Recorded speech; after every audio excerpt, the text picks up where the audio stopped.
যাকে রসুল সৈয়দ লাকাব দিয়েছিলেন, ইনি সেই ইমাম হাসান আলাইহিসসালাম যিনি রসুলের কাঁধে চড়েছেন।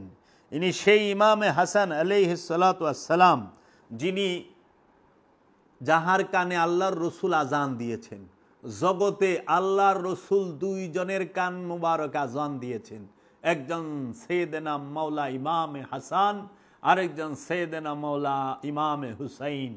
কারণ আল্লাহর রসুল যদি আজান দেয়, যদি আপনি আপনার মায়ের বাপের জানাজায়ও থাকেন, সঙ্গে সঙ্গে চলে আসতে হবে। ওই জানাজা ফেলে যদি কবরের লাশ নামান, তাও চলে আসতে হবে। যদি বাথরুমেও থাকেন, সেখান থেকে যেই হালতে থাকবেন চলে আসতে হবে। তাই আল্লাহর রসুল যেই দুইজনের কানে আজান দিয়েছেন দিনের জন্য, তারাই শাহাদাত দিন রক্ষার জন্য হয়েছেন। এই সেই ইমাম হাসান আলাইহিসসালাম যাহার চেহারা মুবারক আল্লাহর রসুলের সাথে হুবহু মিল ছিলেন। এই সিনা মুবারক থেকে মাথা মুবারক পর্যন্ত আল্লাহর রসুলের সাথে হুবহু যার মিল ছিল, তিনি হচ্ছেন সৈয়দনা ইমাম হাসান আলাইহিসসালাম। এবং এই সিনা মুবারক থেকে পায়ের তলা মুবারক পর্যন্ত যার সাথে হুবহু মিল ছিলেন, তিনি হচ্ছেন সৈয়দনা ইমাম হুসাইন আলাইহিসসালাম। এই সৈয়দনা ইমাম হাসান, সৈয়দনা ইমাম হুসাইন আলাইহিসসালাম, এই দুইজনের দেহ মুবারকের সাথে আল্লাহর রসুলের দেহ মুবারকের হুবহু মিল। জগতে এত সুন্দর হুবহু দেহ মুবারকের সাথে রসুলের যে মিল আর কাহারও ছিল না। এই সেই ইমামে হাসান আলাইহিসসালাম যাহার মুখে আল্লাহর রসুল তিনবার আল্লাহর রসুলের পবিত্র জবান মুবারক ঢুকিয়ে দিয়ে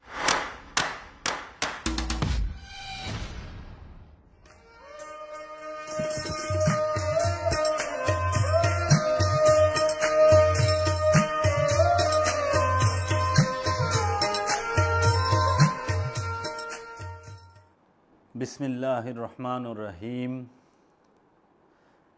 ইন্নাল্লাহা ওয়া মালাইকাতাহু ইউসাল্লুনা আলান নবী ইয়া আইয়ুহাল্লাযীনা আমানু সাল্লু আলাইহি ওয়া সাল্লিমু তাসলিমা। আল্লাহুম্মা সাল্লি আলা সাইয়্যিদিনা মুহাম্মাদিন উসিলাতি ইলাইকা ওয়া আলিহি ওয়া সাল্লাম। या अली या मुश्किल कुशा अली या पंचतन पाक अली या सुनी ज़ात अली सल्लल्लाहु नबियाना सल्लल्लाहु मुहम्मदीन या गौस खुदा मुश्किल कुशा अल मदद कीजिए। सुप्रिय श्रोता मंडली, आशिकान जाकिरान, आमार प्रिय भालोबासार मानुषेरा, আমার মহব্বতের ভাই ও বোনেরা, আজকে আমি আপনাদের সামনে কিছু আলোচনা করার জন্য উপস্থিত হয়েছি একটি বিষয়কে কেন্দ্র করে। সেটি হচ্ছে আজ ইসলাম ধর্মের মুসলমানদের এবং এই কুলকাইয়েনাতের এবং এই জগৎসমূহের যিনি রহমত, এই জগৎসমূহের যিনি নবী, রসুল, ইমামুল মুরসালিন, সেই জগৎ শ্রেষ্ঠ মহাপুরুষ ইমামুল মুরসালিন সৈয়দুল আম্বিয়া সাহেবে মেরাজ আবুল কাশেম মোহাম্মদ মুস্তফা আহমদ মুস্তফা সাল্লাল্লাহু আলাইহি ওয়াসাল্লামের কলিজার টুকরা হৃদয়ের ধন সৈয়দনা খাতুনে জান্নাত মা ফাতেমাতুজ জহরা আলাইহিস সালাতু আসসালামের বড় সাহেবজাদা, যিনি সিফতে রসুল, আওলাদ রসুল সৈয়দনা ইমামে হাসান মুস্তফা আলাইহিস সালাতু আসসালামের শুভ আবির্ভাব দিবস, শুভ আগমন দিবস, শুভ জন্মদিন। আজ 15ই রমজান।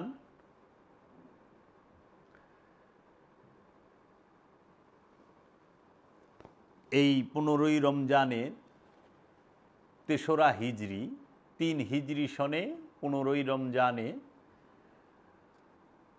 এবং মার্চ মাসের 1 তারিখ 625 ইংরেজি সালে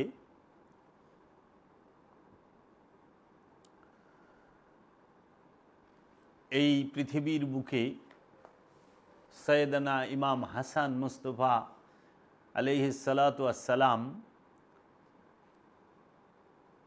তিনি সৈয়দনা মা ফাতেমাতুজ জহরার ঘরকে আলোকিত করে, মাওলা আলী করমাল্লাহু ওয়াজহুর ঘরকে আলোকিত করে এই পৃথিবীর বুকে আগমন করেন। তাই মাওলা আলী আলাইহিস সালাতু ওয়াস সালামের বড় সাহেবজাদা, যিনি আল্লাহর হাবিবের সর্বপ্রথম বড় রিশতায়, হাকিকি রিশতায় তিনি আওলাদ এবং মেজাজি রিশতায় তিনি রসুলের নাতি ইমামে হাসান আলাইহিস সালাতু ওয়াস সালামের শুভ আবির্ভাব হয়েছে এই 15ই রমজানে 3 হিজরি 1 মার্চ 625 ইংরেজি সালে। মাওলা হাসান, তাহার সম্পর্কে আল্লাহর হাবিব মুহাম্মদ সাল্লাল্লাহু আলাইহি ওয়াসাল্লাম বলেছেন,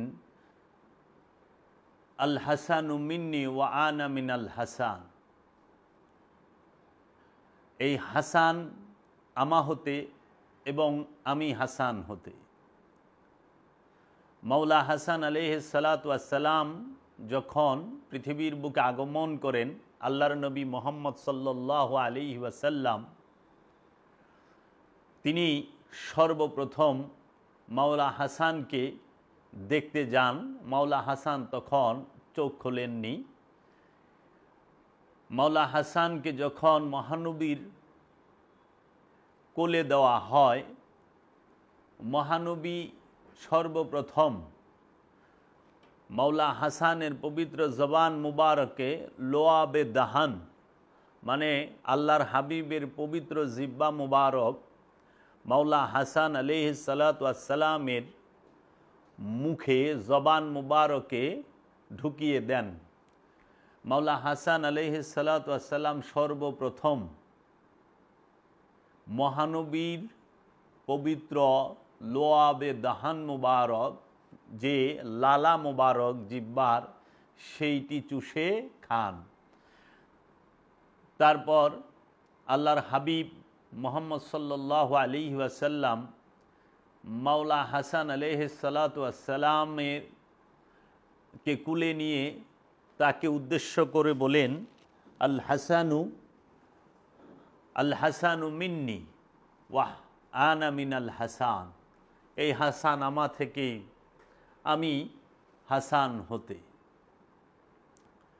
মাওলা হাসান আলাইহিস সালাতু ওয়াস সালামের ফজিলত এবং মাওলা হাসান আলাইহিস সালাতু ওয়াস সালামের জীবনী আমাদের প্রত্যেকটা মুসলমানের, প্রত্যেকটা মানুষের জানা প্রয়োজন।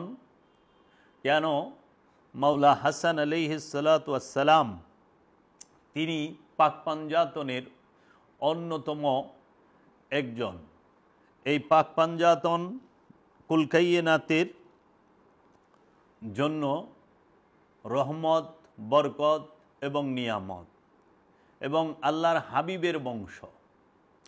আল্লাহর হাবিব চাদর মুবারকের ভিতরে আল্লাহর হাবিব একদিন উম্মে সালমার ঘরে শুয়েছিলেন। সেই আল্লাহর হাবিব যখন চাদর মুবারকের ভিতরে মাওলা আলী করমাল্লাহু ওয়াজহু, সৈয়দনা মা ফাতেমাতুজ জহরা, মাওলা হাসান, মাওলা হুসাইনকে রেখে রব্বুল আলামিনকে বললেন, হে আমার রব, এই হল আমার বংশ। সেই বংশটি অবশ্যই নূরের এবং রক্তের, জাহের এবং বাতেন, দুই দিকেই। আমরা যারা মুসলমান, আমরা যারা ইসলাম ধর্মের অনুসারী অবশ্যই আমাদেরকে রসুল সাল্লাল্লাহু আলাইহি ওয়াসাল্লাম এবং আওলাদে রসুল সম্পর্কে স্বচ্ছ ধারণা থাকতে হবে। সমাজের বুকে অধিকাংশ মানুষের আওলাদে রসুল সম্পর্কে স্বচ্ছ ধারণা অনেকেরই নেই। আমাদের এবং আমার ক্ষুদ্র প্রচেষ্টা হচ্ছে আল্লাহর রসুল সাল্লাল্লাহু আলাইহি ওয়াসাল্লামের এবং তাহার বংশের আওলাদদের সম্পর্কে স্বচ্ছ ধারণা দেওয়ার ক্ষুদ্র প্রচেষ্টা, এবং মানুষ যেন জ্ঞান গবেষণা করে এবং তাহাদের সম্পর্কে জানে। ইহাতে যেন আমরা আল্লাহ এবং আল্লাহর রসুলের বংশকে অনুসরণ করে তাহাদের অনুসরণ করে আমরা যেন আমাদের স্বভাব চরিত্র এবং জীবনকে সুন্দর করতে পারি। আওলাদে রসুলকে মানতে হবে। আওলাদে রসুলকে মহব্বত করা ঈমানের অংশ। কেন বললাম এই কথা? কারণ ইবাদতের মধ্যে আওলাদে রসুলকে দুরুদ সালাম পেশ করা এইটা হুকুম, এবং আওলাদে রসুলদেরকে তাজিম করা, ইজ্জত করা এটা আল্লাহর হুকুম। এবং আওলাদে রসুলকে মহব্বত করতে বলেছেন আল্লাহর হাবিব নিজে। আল্লাহর হাবিব নিজেই বলেছেন, আমি তোমাদের কাছে কোনো বিনিময় পারিশ্রমিক চাই না, শুধু আমি চাই আমার যারা নিকটবর্তী আওলা যারা নিকটবর্তী তাদের মহব্বত ব্যতীত, কুরবত যারা, তাদের মহব্বত ব্যতীত আমি কিছু চাই না। তাই আল্লাহর রসুল সর্বপ্রথম আমাদেরকে যে আদেশটি গাদিরে খুমের মাঝে করলেন, সেই আদেশটি আমাদের মুসলিম জাহানের অধিকাংশ মানুষই প্রত্যাখ্যান করল। আল্লাহর রসুল বললেন, গাদিরে খুম নামক স্থানে 1,20,000 সাহাবায়ে কেরামদের উপস্থিতিতে তিনি একটি স্টেজের উপরে, উটের মধ্যে স্টেজটা করা হয়েছিল, সেই স্টেজের উপরে উঠে বললেন, আনা তারাকতুম ফিকুমুস সাকলাইন আউয়ালুহা কিতাবুল্লাহি ফীহি নূরুন ওয়াল হুদা ফাখুযুহু কিতাবুল্লাহি ওয়াস্তামসিকু বিহি ওয়াসানি আলে বাইতি আযকুরুল্লাহা ফি আলে বাইতি মানিত্তাবাআহুমা কানা আলাল হুদা ওয়ামান তারাকাহুমা কানা আলাদ দালালাতি। অর্থাৎ আল্লাহর রসুল বললেন, আনা তারাকতুম ফিকুমুস সাকলাইন, আমি তোমাদের সামনে দুটো ভারী জিনিস রেখে যাচ্ছি। আউয়ালুহা কিতাবুল্লাহি ফীহি নূরুন ওয়াল হুদা, এর প্রথমটি হলো আল্লাহর কিতাব, যার মাঝে নূর এবং হেদায়েত রয়েছে। ফাখুযুহু কিতাবুল্লাহি ওয়াস্তামসিকু বিহি ওয়াসানি আলে বাইতি, সুতরাং তোমরা ধরো তাকে মজবুতভাবে।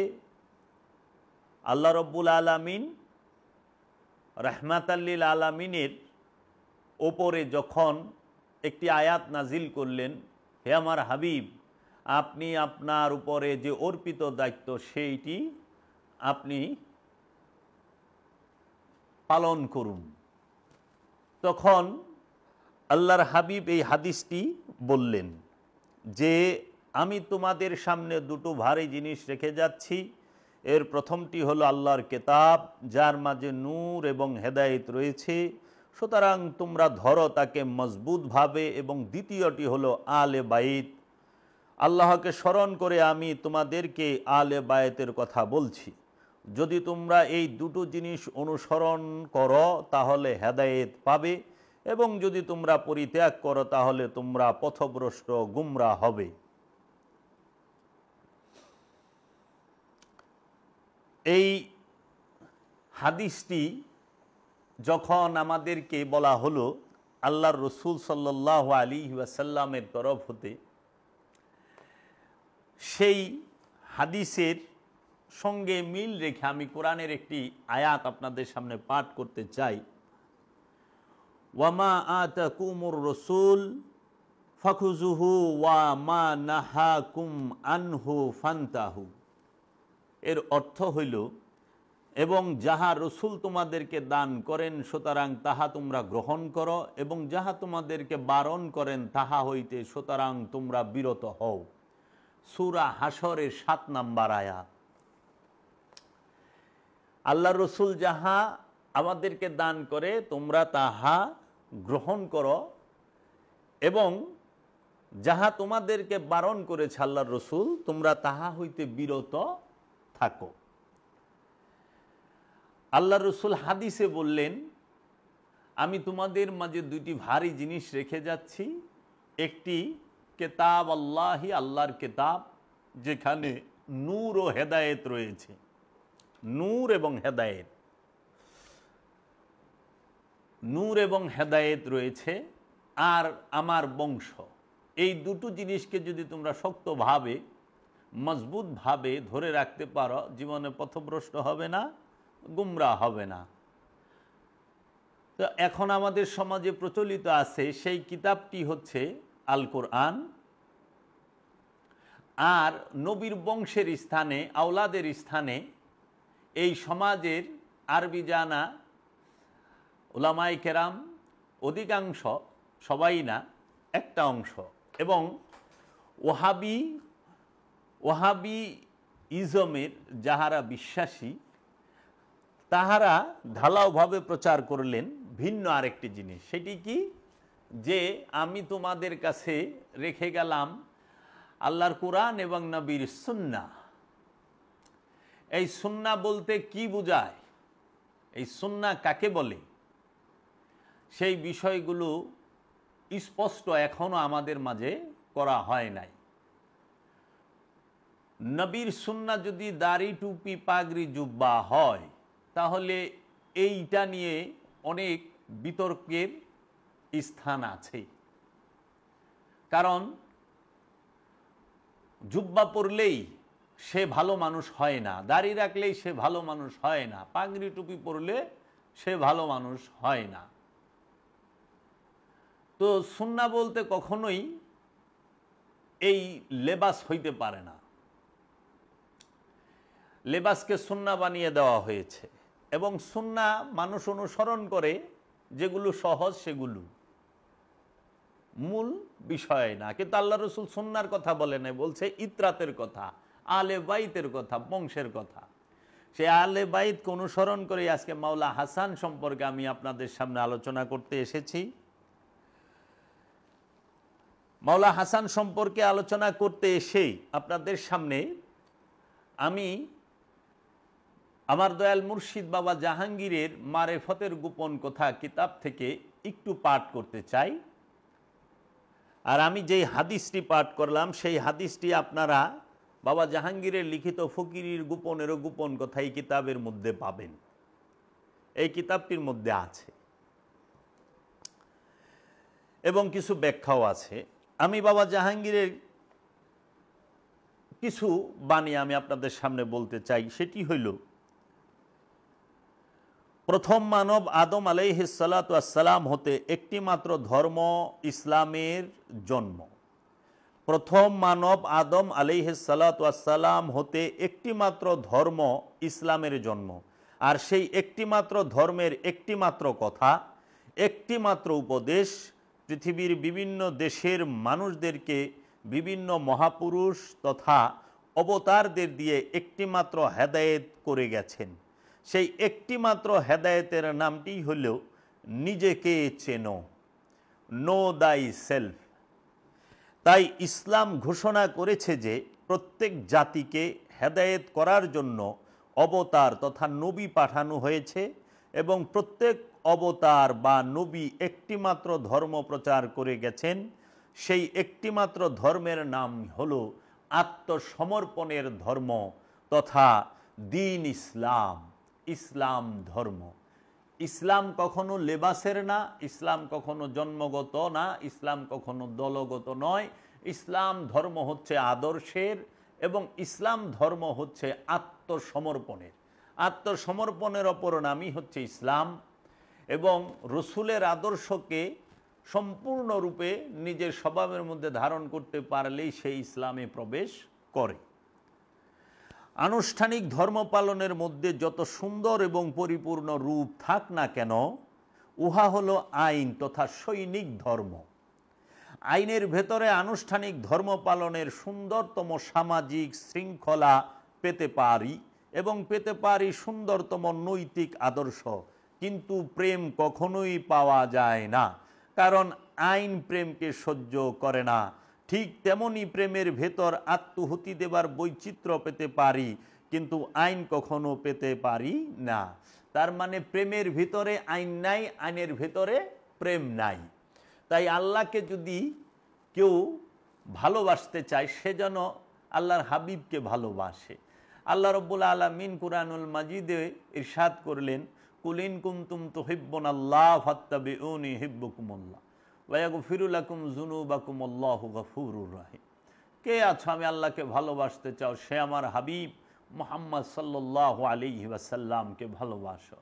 আল্লাহর হাবিব মুহাম্মদ সাল্লাল্লাহু আলাইহি ওয়াসাল্লাম বললেন, কে আছো আমি মুহাম্মদ সাল্লাল্লাহু আলাইহি ওয়াসাল্লামকে ভালোবাসতে চাও, সে আমার ইতরাত, আমার বংশ, আমার আহলে বাইতকে ভালোবাসো। তাই আল্লাহর হাবিবের এই বাণীকে অনুসরণ করেই আজকে ইমামে হাসান আলাইহিস সালাতু ওয়াস সালামের শুভ আবির্ভাবের দিনে আমি অধম আপনাদের সামনে মাওলা হাসানের জীবনের কিছু আলোচনা করতে আপনাদের সামনে এসেছি। মনে রাখতে হবে, প্রেম কখনো বাধা ধরা রেল লাইনের উপর দিয়ে চলে না এবং চলতে পারে না। আইনের কবরের উপরেই প্রেমের ফুল ফুটে। যারা শক্তির পূজা করে তারা প্রেমের পূজা করতে পারে না। শক্তির পূজারীরা প্রেমকে সহ্য করে না। প্রেমের ধর্ম হচ্ছে ক্ষমা, আইনের ধর্মই হচ্ছে শাস্তি। আইন ভঙ্গ করবেন, আইন আপনাকে শাস্তি দেবে। আর মহব্বত, সে আপনাকে ক্ষমা করতে জানে, শাস্তি দিতে জানে না। তাই মহব্বতের ধারায় ইসলামের প্রবেশ করার সবচেয়েতে এবং সর্বশ্রেষ্ঠ মাধ্যম হইল প্রেম। প্রেমের উপরে কিছুই নাই। তাই আমরা আজকে আওলাদে রসুল মাওলা হাসান আলাইহিস সালাতু ওয়াস সালামের জীবনী আমরা বলতে চাই। মাওলা হাসান আলাইহিস সালাতু ওয়াস সালামকে বলা হয় রসুলের, আল্লাহর রসুলের ছেলে।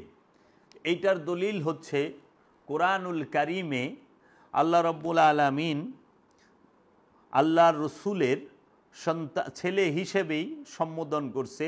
আমরা দেখব যে সূরা আল ইমরানের 61 নম্বর আয়াত, যে আয়াতকে বলা হয় আয়াতে মুবাহেলা,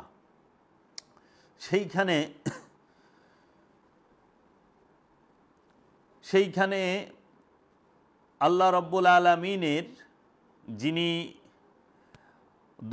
রসুল, এই রসুলের দৌহিত্র যিনি মাওলা হাসান আলাইহিস সালাতু ওয়াস সালাম, তিনি এবং পাক পাঞ্জাতনকে নিয়ে আল্লাহর রসুল যখন মুবাহেলার জন্য নাজরান প্রদেশে গেলেন একদল খ্রিস্টানদের সামনে, তখন সেই খ্রিস্টানরা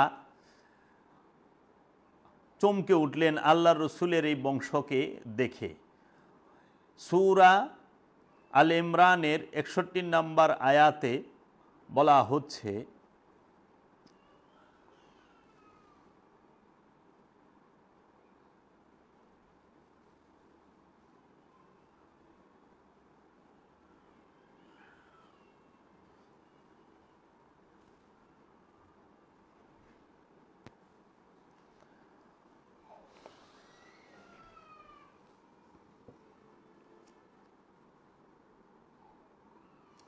আল্লাহ রাব্বুল আলামিন সূরা নিসায় বলতেছেন, ফাকুল তাআলাউ নাদউ আবনাআনা ওয়া আবনাকুম ওয়া নিসাআনা ওয়া নিসাকুম ওয়া আনফুসানা ওয়া আনফুসাকুম সুম্মা নাবতাহিল ফানাজআল্লা লানাতুল্লাহি আলাল কাযিবিন।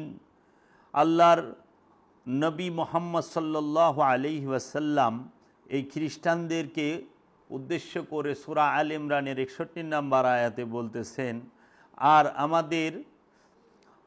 আর তবে তুমি তাকে বলো, এসো আমরা ডাকি, এসো আমরা ডেকে নেই আমাদের সন্তানদেরকে। খেয়াল করুন, মাওলা হাসান এবং মাওলা হুসাইন আলাইহিস সালাতু ওয়াস সালাম সম্পর্কে আল্লাহর হাবিব বলতেছেন, এসো আমরা ডেকে নেই আমাদের সন্তানদেরকে ও তোমাদের সন্তানদেরকে, আর আমাদের নারীদেরকে ও তোমাদের নারীদেরকে, এবং আমাদের নিজেদেরকে মানে আমাদের নফসকে ও তোমাদের নফসকে। তারপরে আমরা বিনীত প্রার্থনা করি, আমরা আল্লাহর দরবারে হাত তুলি, মিথ্যাবাদীদের উপর আল্লাহর লানত বর্ষিত হোক।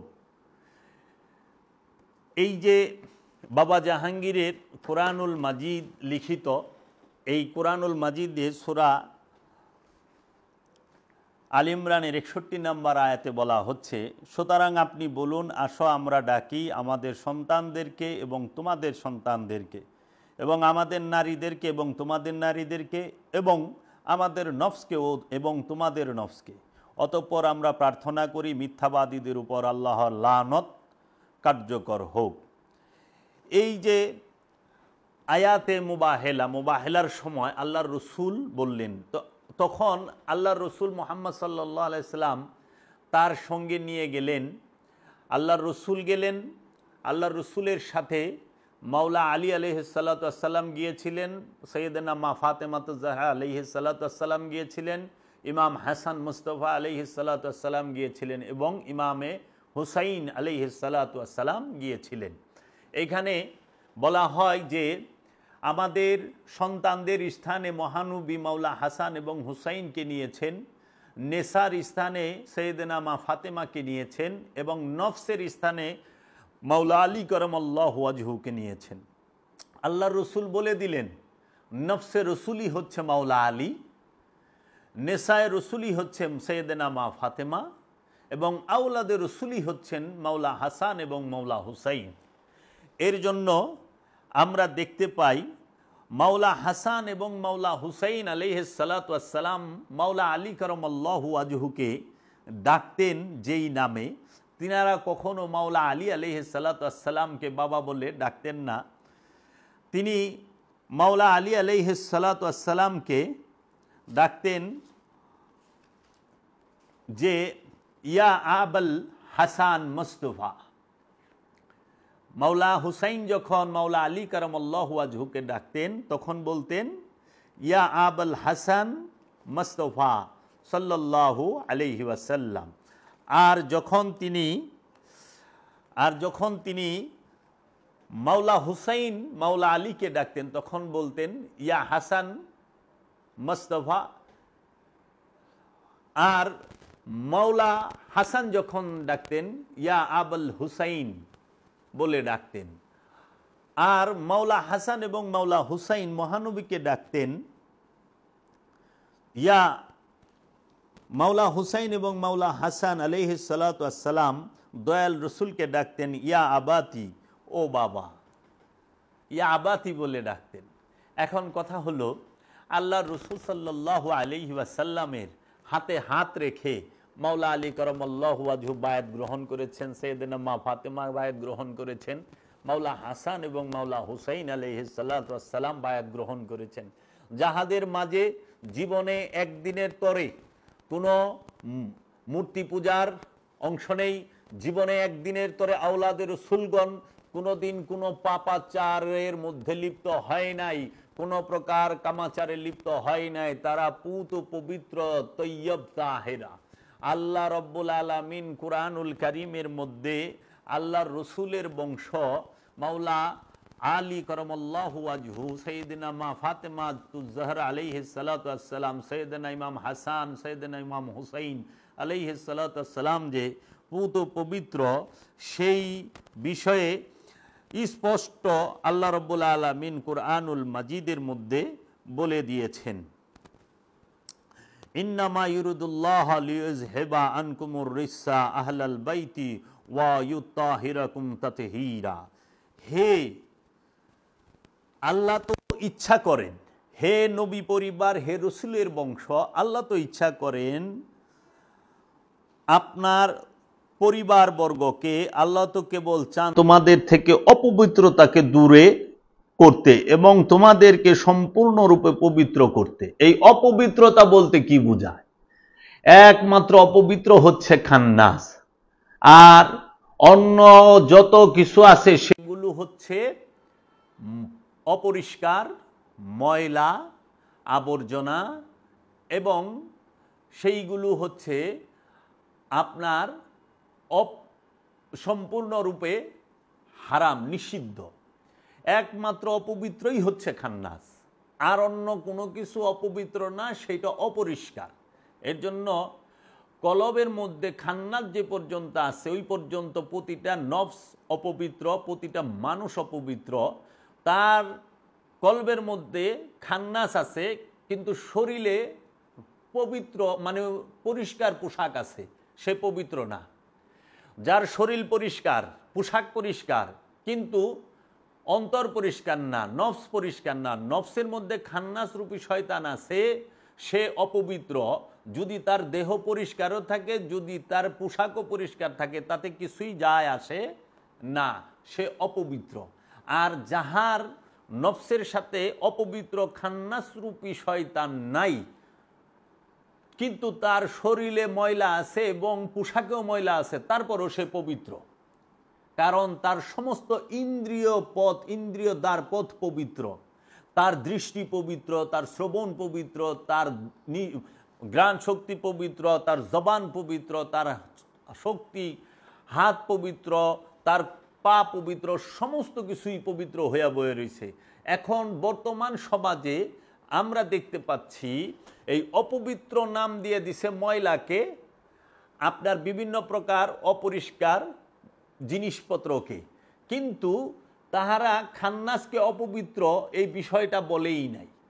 তাতে কি হয়েছে, মানুষ এখন পরিষ্কার দেহ নিয়ে বাস করতেছে এবং পরিষ্কার পোশাক পরে হাঁটতেছে, কিন্তু অন্তর অপবিত্র। কারণ অন্তরে খান্নাস আছে, মানে কামনা আছে। কামনাযুক্ত অন্তর নিয়ে বাস করাই মানুষ অপবিত্র হয়ে বাস করে। এখন বর্তমান সমাজে আমরা মনে করি কি, পরিষ্কার শরীর এবং পরিষ্কার পোশাক, উনি মনে একজন পবিত্র মানুষ। কখনোই না, উনি একজন পরিষ্কার মানুষ। আর অন্তরের মধ্যে খান্নাস রূপী শয়তান নাই, কিন্তু তার শরীরের মধ্যে ময়লা আছে, পোশাকের মধ্যে ময়লা আছে, সে অপবিত্র না, সে পবিত্র মানুষ। তাই দেখবেন এই সমস্ত পবিত্র মানুষ যারা, খান্নাস মুক্ত পবিত্র মানুষ যারা, আল্লাহর ওলিয়ে কামেলরা, এই সাধকরা, এই মুসল্লিরা, তাহারা কি করে দেখবেন, তাদের দ্বারা সমাজে, পরিবারে, রাষ্ট্রে কোনো প্রকার ক্ষতি, কোনো প্রকার অসৎকর্ম হয় না, করে না। তারা মানুষকে শান্তির ডাক দেয়, তারা মানুষকে শান্তি দান করে। তাই দেখেন আল্লাহর রসুল সাল্লাল্লাহু আলাইহি ওয়াসাল্লামের বংশধরকে, আলকে আল্লাহ নিজে অপবিত্রতা থেকে দূরে রেখেছেন।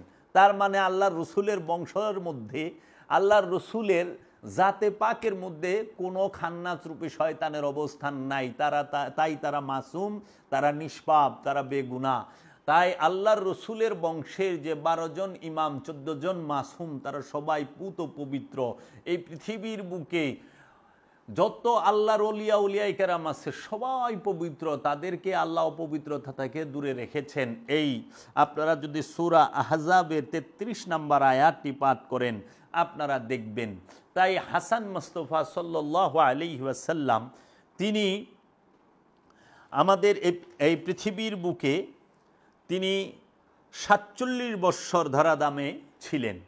তার জাহিরি বয়স ছিল, তাহার জাহিরি বয়স ছিলেন 47 বৎসর। তিনি শাহাদাত বরণ করেন রবিউল আউয়াল মাসে 50 হিজরিতে। তিনি 3 হিজরিতে রমজান মাসের 15 তারিখে আবির্ভাব হন এবং 50 হিজরির রবিউল আউয়াল মাসে তিনি শাহাদাত বরণ করেন। মাওলা হাসান আলাইহিস সালাতু ওয়াস সালামকে শাহাদাত করা হয়। কার দ্বারা শাহাদাত হয় আমি শেষে বলবো। 661 খ্রিস্টাব্দে আলী আলাইহিসসালাতু ওয়াসসালামের শাহাদাতের পরে মাওলা হাসান আলাইহিসসালাতু ওয়াসসালাম তিনি খেলাফত লাভ করেন। মাত্র 6 মাস তিনি খেলাফতে থাকেন। 50 হিজরিতে বিষ প্রয়োগ করে মাওলা হাসান আলাইহিসসালাতু ওয়াসসালামকে মুআবিয়া আমিরে মুআবিয়ার চক্রান্তে তিনি শহীদ হন।